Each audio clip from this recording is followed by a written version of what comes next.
Hello, it's your internet dad again, sharing life lessons with you that I shared with my own sons.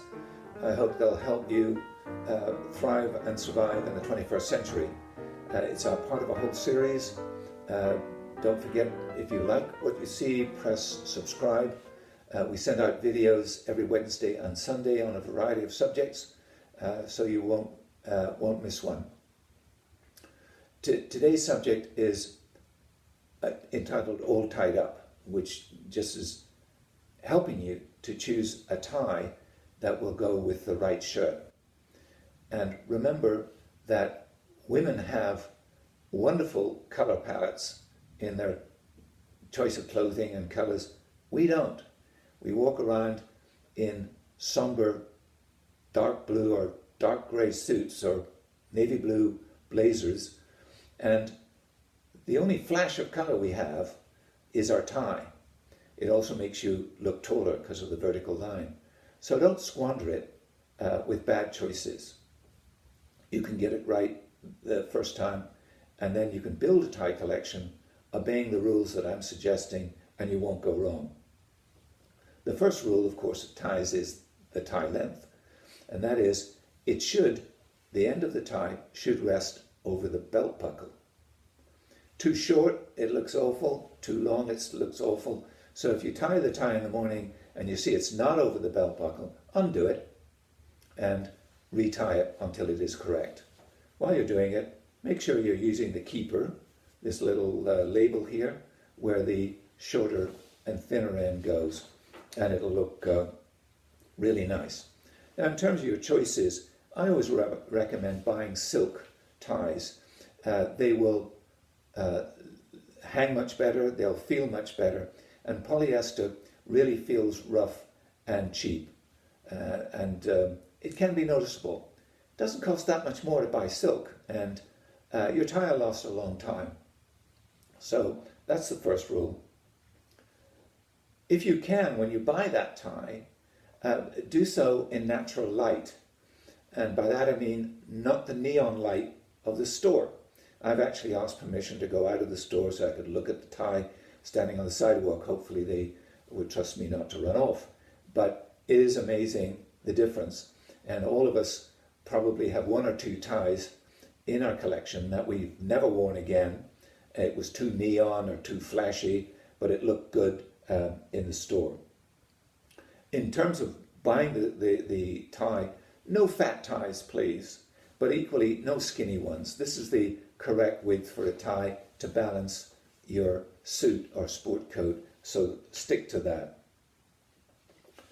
In terms of what shirt will go with what tie, obviously white shirt will go with virtually any tie, but for goodness sake, don't buy those neon types I was talking about.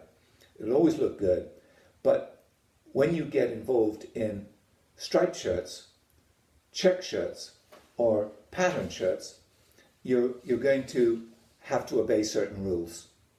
And the first one that I find you really have to obey is don't ever buy a tie the same color as your shirt.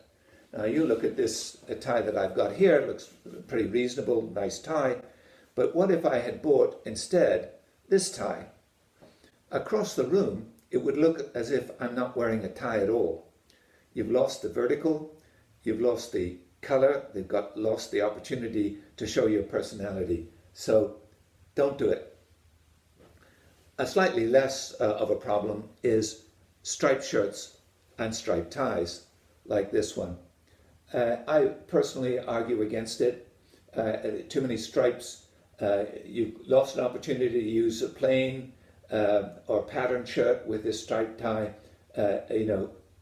Do it. There's only one thing worse than a striped tie and a striped shirt, and that is to wear it with a striped suit. Please don't. We used to have the phrase, yikes, stripes, in the old days, and that's what was said when they had a collision of that. In terms of your tie and the color of your tie and the color of the shirt, I always look for patterns. I like pattern shirts like the one I have.